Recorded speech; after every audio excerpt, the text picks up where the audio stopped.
The suspect. Police spent the day in the neighborhood searching for clues.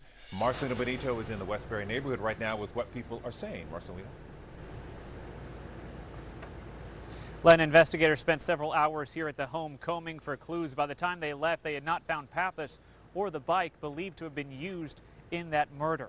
Let's get up to Air 11. It was over the scene as Houston police were out here searching in that home for clues. We know by around 1 p.m. investigators did clear out of the home with multiple bags filled with evidence. Evidence we now know, investigators say, ties Pappas to Dr. Hausknecht's murder. Neighbors pretty stunned by all this today. They'd seen him just 3 days ago trimming his hedges, working on his front yard, even riding his bike around the neighborhood, not like someone that was trying to stay out of public view. They describe him as a good, friendly neighbor. Neighbors, frankly stunned that this could all be the result of a 20-year grudge tied to his mother's death. I'm blown away that he's doing it. I mean, he's a quiet man, stuck to himself. He didn't seem to be one that was very radical in whatever he did.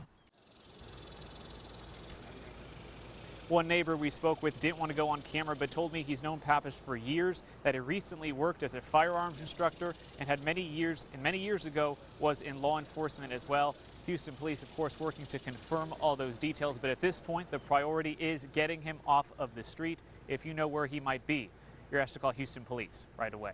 We're live in the Westbury subdivision. I'm Marcelino Benito, KHOU 11 News.